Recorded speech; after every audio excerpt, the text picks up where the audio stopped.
happened between the Hutu and the Tutsis.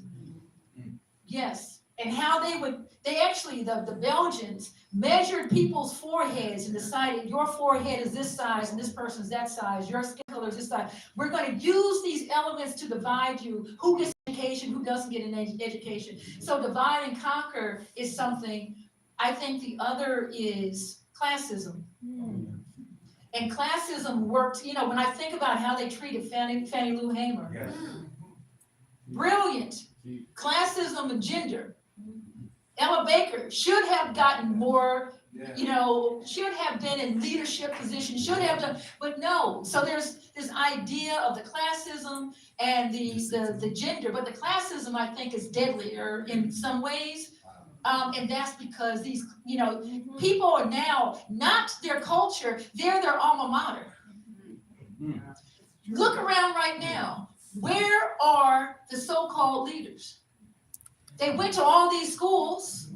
Now you and I, everybody in this room knows you can't tear down the master's house using the master's tools. And just because they graduated summa cum laude from master school doesn't mean that they know master's way of doing things more than others. So I would say those are some of the things I've seen, and I'm just going to slip this in as a bonus. Ego. Ego gets in there, and then someone tells a story, I can't remember, a couple of friends of mine, that when Martin Luther King received the Nobel Prize, Ralph Abernathy was like, I want everything he gets. And even after King died, Reverend Abernathy was like, well, I can lead this now. Because his ego said he could. So a lot of times people's egos will rise up and their egos will let them take over things they can't really handle. And their egos will undermine the movement because they'd rather break off and say, I'd be a kingdom of one rather than share power or listen to other people and counsel. Wow.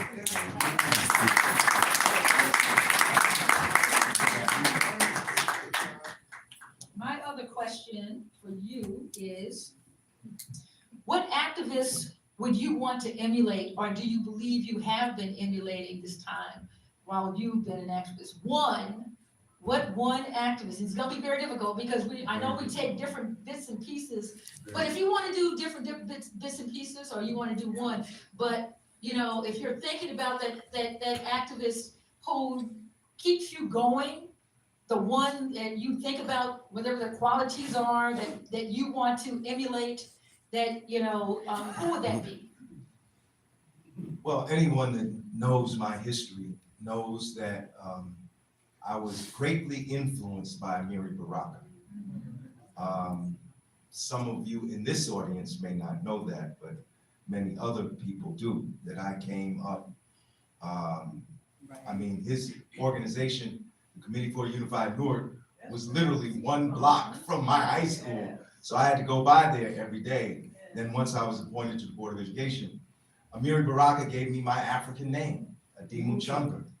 Amiri Baraka married me and my first wife because as an imamu, he was able to marry people. I didn't even have an African suit. He gave me, we were like the same size. He gave me his suit for my wedding.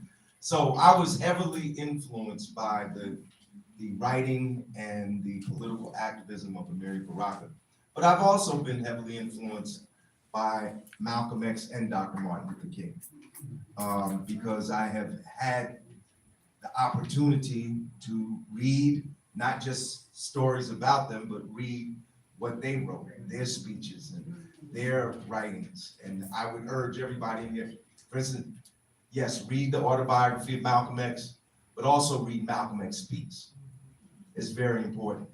Also, with Martin Luther King, he wrote 6 books: Measure of a Man, Stride Toward Freedom, Strength of Love, Why We Can't Wait, Where Do We Go From Here, Chaos of Community, Trouble of Conscience. Read Where Do We Go From Here, Chaos of Community. Everybody should read that. So those are the people that really kind of shape. And going to the book, Where Do We Go From Here, Chaos or Community, Martin Luther King wrote it back in 1967, that this if this country were to be fully equal, it would not want to be a democracy. He said this, wrote this back in 1967, that it would give up democracy if it had to be equal. He said that America would adopt a native form of fascism. That's on page 12 of Where Do We Go From Here, Chaos or Community. I want to do two things, just to let you know, the person I would emulate, the person I'm trying to emulate is James Baldwin. And I even write in my book, yes, that, you know, I wrote this essay and I have to go back and rewrite it or whatever, to bring it up to date. Where do we go from here what would James Baldwin do? And I would say James Baldwin is my daddy, because when I saw him as a child on television, I never got to meet him. One of my regrets, because I could have, if I really would have wanted to, would have pushed it. I travel internationally because I saw that that's what he did.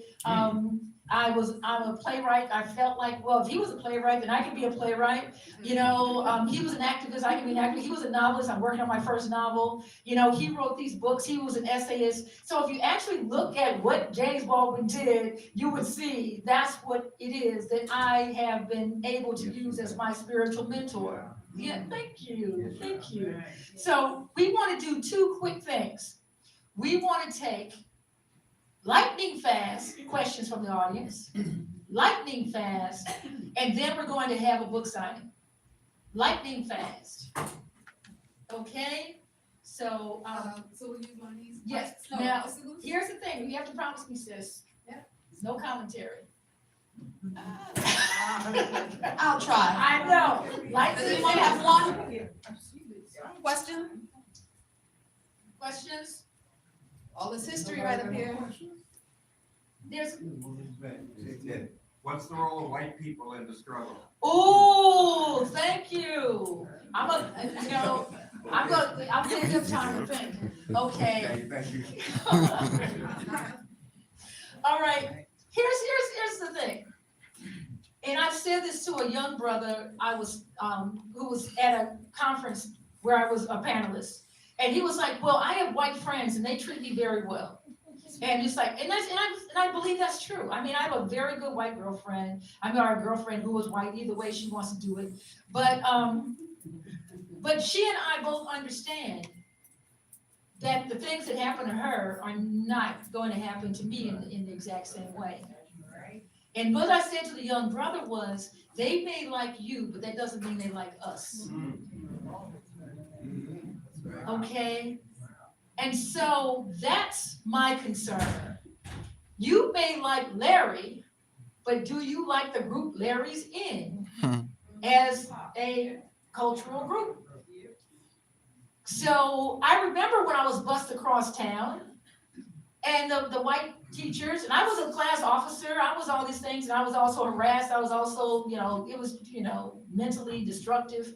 But, and I told somebody the other day, still, I don't know if it was worth it to this day. I was in the top of my class in the black schools, I was in the top of the class in the white schools, so I don't know. But I remember them saying when they started busing, when I was 1 of 5, and then they started busing black students into the school, oh, those other students coming in, these are my white teachers telling this to me. Those are the bad ones coming in now. And I said to him, my little brother's on that bus. Are there any others? So what I want to make sure we understand is, can we be allies? Can we be allies? And in that alliance, are you able to sit and listen and use what you know as institutional knowledge to help the navigation of people that you may not understand it all, but will you help in this navigation? Because there's information you have culturally that we don't have. I have a friend, I call her the white person whisperer, because sometimes I'm like, I don't understand. What are they saying? I don't get it. And I've been around culturally mixed communities since middle school. I want to understand the trust level. What is it that we can do as far as trust? And I always like to say that we can be in a hookup, but it doesn't necessarily have to be a marriage. So there may be ways in which we have commonalities of issues that break off. And that's when the trust comes in. Too often, I have seen, in my research has shown that white progressives will go only so far as their comfort level, and then they will stop. And too often, we have Black people who have grown up in the belief more in white progressives than in their own culture, and they will ride to the cliff and fall off. So I want to make sure that we have a beneficial relationship when it's possible, but I also need to understand that it's very rare for people who have been raised to believe they have the answers to everything to actually listen to people who may have a different answer. So if we can come together and just hash out in honesty our cultural differences, because we're going to have them, but use our common goals and our different qualities to work toward democracy, diversity, literacy, and health. I think we can do amazing things in hand. But when it falls, it's Black people on their own, and then we have to figure out how to do this. And when we have to figure out how to do it, sometimes the progressives are not there for us. Too often, not there for us. There have been enough, but handful. I'm a John Brown person. You know, I believe in what John Brown did. I was a John Brown scholar. And so I don't know how many John Browns there are anymore. Okay, to both of you, please. What is missing and or needed in order for today's protest and movement to prevail? Let me just say, quickly in regard to the question that Ted asked. The role of white people must be to fight racism, fascism, capitalism, and imperialism. The role of Black people must be to fight racism, fascism, capitalism, and imperialism. That we all have to fundamentally transform this social system that we live in, or we will not ever have any peace or any justice. The question you said, what is missing? Is that what Orien said? Yeah, what's missing? If what is missing and nor needed. What is missing? And nor needed in order for today's What is missing? protest and movement to prevail. What is missing and what is needed is more people. There's not enough people in the struggle. Too many folks are leaving the struggle to a handful of folks to work themselves to death. Freedom freeloaders. And then you say, oh, that was a good brother and that was a good sister. No, what's missing is more people. Everybody can't do the same thing and everybody can't do the same amount. But we can all do something. And there's not enough of us doing something. We got to get involved in the struggle. If we get more people, like I'm very happy about the turnout we have here tonight. Thank you all. Give yourselves a hand. Thank you all for coming out. We have a great turnout. Yes, and I will say, what is, once again, where are the people who decided they wanted these leadership positions?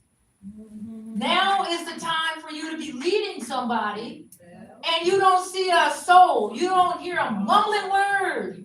There are so many social justice organizations, and you don't see any of them. Right. Where are they? They wanted the job. You know, they navigated into the job, but this is the job for will. This is a job for strength. This is a job for courage. This is a job to push against the status quo. And they, once going to that question, they have been co-opted into the status quo. So they're not going going to try to build anything outside of it or fight against it. And I like to say, people want a softer pillow in the prison and better hours on the plantation. Okay?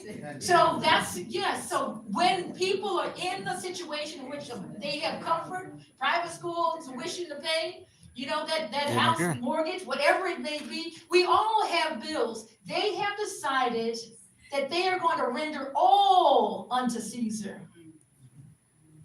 And that's, yes, and that's why you don't hear anything from them. So I want them to move out of the way, or if you don't want to give up your title and check, engage with others so that we can have a real game plan to go forward, as opposed to hiding in the corners to act like it's not going to be me and I can get out of the way and then wait till it's all over and then show up again. Because they're having their meetings. Just believe you me, they're having their meetings. They're talking about all these things, but I ask again and again, where is the plan? Are you not going to involve the rest of us in the plan? And here's a very simple example that I said the other day on NPR. During the time period of the students' activism going from the north to the south for desegregation, that was a national call. That's how people knew about it. That's how Goodman knew about it. That's why Swarmer knew about it. James Chaney knew about it. You don't hear any national call for anything. And then also, a few of the people who have emerged up, Indivisible and other groups, I asked them, where are the Black women?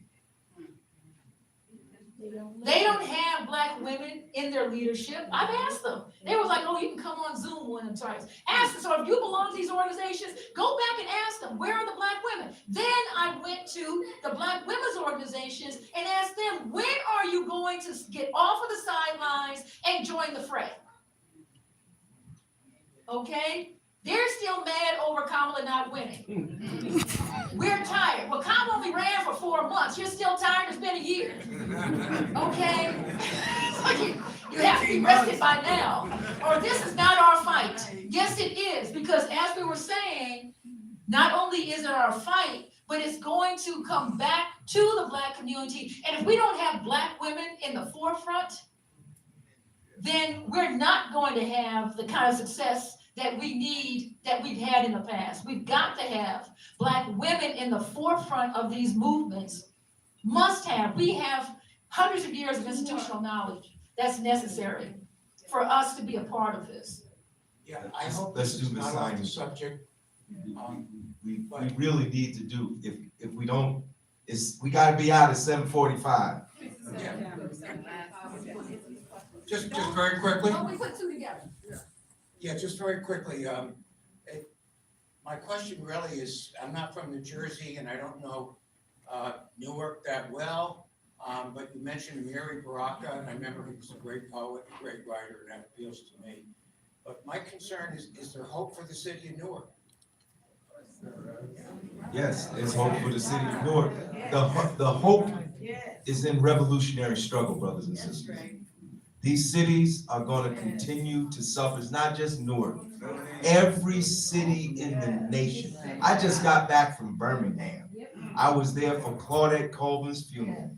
And I saw as much poverty in Birmingham, maybe even more. You should see Selma. And, well, we're going to see it because we're going in March. Well, when you go, it's pitiful. Right. So we got to build a movement to transform this economic system. The economic system we have, the capitalist system, is built on unequal distribution of wealth. That's the reason our cities are failing. That's the reason our wages are declining. That's the reason we have homelessness, rising poverty, because we have a system that is creating trillionaires. Trillionaires should be outlawed. No one should have that much money. All of you who've been to school, the people say, I've studied Socrates, I studied Plato. I studied them too. And if you really study them, one of the first things that they talk about, even in ancient Greek times, was the fact that unequal distribution of wealth in society Leading to will lead to revolution. conflict and decline. And it was true 3,000 years ago, it's true today. So we gotta build, the lesson that I would leave, we got to build a movement. Look, there's gonna be a No Kings March on March 28th, No Kings protest. Every city, every town should be having a protest Got that right. against dictatorship. These people are trying to take over the country. They are trying to eliminate our right to vote. They don't even want to have elections. Don't you? They went down to Fulton County and took all the ballots. 700 boxes of ballots. They took them. It's never happened before, right? It's never, but I want to go back to this very quickly. We ain't gonna be able to sign the books. Is that the other thing that we need, a rally is one thing, we need to actually have disruption. Right. That's what's missing as well, is disruption. So if we're going to be able to do something, we can rally together as community, but we also have to figure out disruption. And what I said to someone the other day was, nonviolence can also disrupt. Nonviolence can disrupt. So the sit-ins disrupted.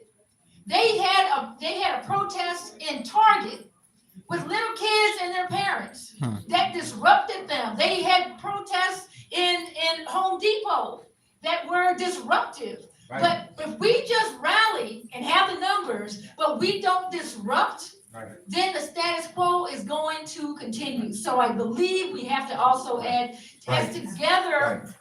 we can come up with all our different ways, but please. And the ultimate disruption we need to have in the immediate future, we need a general strike in the United States of America. And that was supposed to have happened, but the word didn't get out We because need we a also, general strike. but we also have to have messaging and communication, because we had a general strike out. I learned about it like maybe, 4 hours before Well, the they general had strike.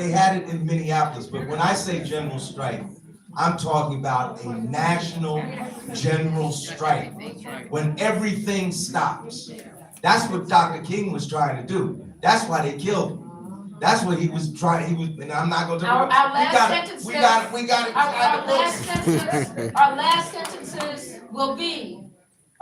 sentences will be, Larry, your last sentence is, last sentence to the audience, last sentence. We need a part two. We need a part two. My last sentence is something that I have started using more often because of this man, and that has to be power to the people. Power to the people. Power to the people. Power to the people. Yes. Peace and blessings, I'll go. Okay, so listen, everybody, we apologize, this brother had a question, and I think we should always honor the community who comes out in the cold to see or hear you, but I know we gotta move fast, so they are gonna, do some book signings out in the hallway, so if you want a book, please make your way out to the hall now so you can get your book, and Brother Larry and Sister Gloria will sign your books. Thank you so much. Thank you. y'all so much for coming. Give Kalia a big hand. Wasn't she a good moderator? Thank you. I'm not a performer, I'm an activist, so I don't normally let people put eagles in chicken coops, Sorry, okay? excuse. But I'm gonna let them do it today. Hey, It's Baba, how out of are you? Nice to see you, man. Nice to see you. All right, brother. Hey, good to see you, man. All right, yeah. All right, so folks, there you have it. It was a pleasure to be at the book signing. A lot of people shows up. I'm gonna show you. A lot of people shows up. Love to be around the community. A lot of people shows up for the activity. And that's the book signing. It was very nice. About that for tomorrow, like. All right. Yeah. Right. It was at.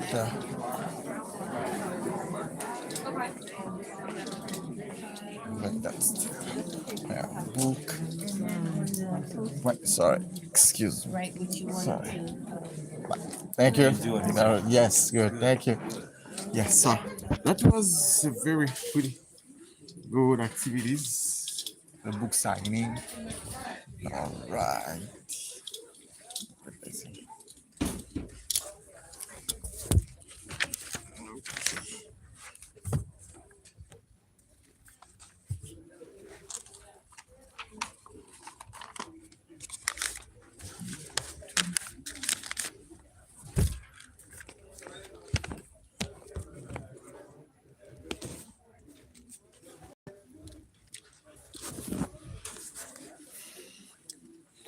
All right, so that's the Montclair Public Library.